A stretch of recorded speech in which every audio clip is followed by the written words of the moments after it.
episode 41. This week I'm reviewing 42, the biopic about Jackie Robinson. Off the bat, let me just say, this movie is basically if Tyler Perry wrote a biopic and then Quentin Tarantino punched it up with about 85 to 100 N-bombs, and then it was aired on Lifetime. It is a cheesy, unsatisfying, two-dimensional movie, which I think would best be served. And I said there were a lot of kids at the screening, a lot of teens, and I feel like that's the age range. Like if you're an adult, this is not the movie for you. This is sort of like if you have an 11-year-old who likes baseball and doesn't know a lot about history because you're a bad parent and you don't make them read a lot. This is the kind of movie you could take them to and be like, see, this is what happened. Black guy came to baseball, there were a lot of mean people, but racism was never that scary. He persevered and won, and everybody liked him after that. It's a very just kind of movie. I will say at the beginning of the movie, it's narrated, part of the narration is done by a journalist who was covering Jackie Robinson, a black journalist who was covering Jackie Robinson at the time. And the movie starts in 1945, and yet his narration in his articles refers to Jackie Robinson and other black people as African Americans. Now that's what happens when a white writer writes about a movie that he's hoping will be politically correct and embraced in 2013. He uses terms that didn't exist in 1945, like African American, and that just set the tone for what I just figured would be a poorly made after-school special of a movie, and I was right. The inspirational music, and I'll get to the nitty-gritty of the movie. The inspirational music came up no less than 15 or 16 times during the movie. It just started to become kind of comical, like every moment. Now, admittedly, most of what Jackie Robinson did was historical, but every moment that he sort of did in the movie required some sort of inspirational music, like he was making things happen. It was just, Chadwick Boseman plays Jackie Robinson. He's okay, he delivers what, could win him, an Emmy nomination for TV movie. It's that level of performance. Harrison Ford plays Branch Rickey, who, if you really look at the movie, is sort of the hero. He's the one who makes the decision to bring in Jackie Robinson to the Dodgers. And it's portrayed sort of like he did the right thing, and also he was a businessman and wanted to make a sound business decision. So Harrison Ford was good, but it sounded like he went to the Nick Nolte school of grumbling. It was good. He was good. He had some good emotion in the movie, but it was just, I don't know if Branch Rickey sounded like Nick Nolte after a bender, but that's kind of what Harrison Ford was delivering. I will tell you this, Chris Merloni, the guy from Law & Order, plays Leo DeRocher, the manager of the Dodgers, and this was the one performance in the movie that I thought was great. Like, I thought he delivered a really, really strong performance.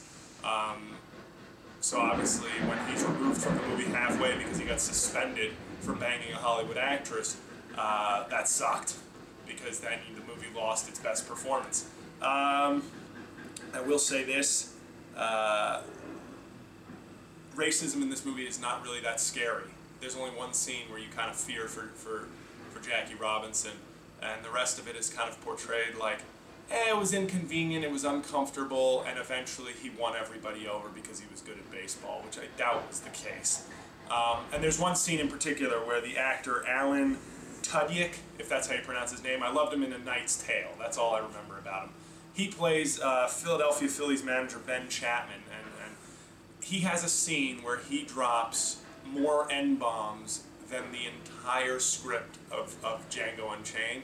And here's what I have to say, maybe this is me being jaded as a comedian, but 4 or 5 N-bombs from a racist, intimidating, creepy, uncomfortable. 85 in a 5-minute scene, hilarious. Like, I know no one else in the theater was laughing except me, but it was very funny, because it just got to the point where you're like, this just sounds ridiculous, right? And there's one other scene in the movie, where one of the players on the Dodgers encourages Jackie Robinson to shower with the team, and it was very awkward and it was very funny, but it was one of the scenes in the movie that was actually really well done, because in other words, with all the segregation going on and all sorts of prejudices, it was something that probably had to be stated. It was probably a moment that had to happen, and it was played for the right amount of humor. That being said, every moment in the movie was played as some sort of inspirational, groundbreaking thing. Like, not to play off the Chappelle Show sketch, but it was like, I expected Jackie Robinson's first dump as a Brooklyn Dodger to have like soaring music and you know, incredible poignancy. It just got to that point. It was just shallow in the parts that could have been deeper and too deep in the parts that really didn't need to be. And here's the last thing I'll say. I will give the movie gets a C-. I didn't hate it because it still had a nice story, but it was not a good movie. And I will say this, the end of the movie shows that I don't know if they just were desperate for a fairy tale ending and don't know baseball, but he hits a home run, I'm sorry to give it away, to clinch the pennant for the Dodgers. They're announcing that gives the pennant to the Dodgers, which would make you think it was a walk-off home run. And yet it's filmed as if it was a home run in the third inning.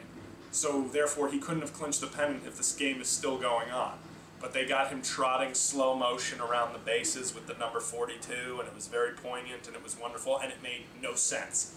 So that's what you have in this movie. It's a movie that looks like it was made by a first-time filmmaker, even though it wasn't, for 11-year-olds who don't really know baseball or history and don't think racism is as scary as it was. So enjoy 42 if that sounds like a party for you, but it was not a good movie. So I wish this movie had been called Tyler Perry's 42, and then there would be a better excuse for why it sucked so bad.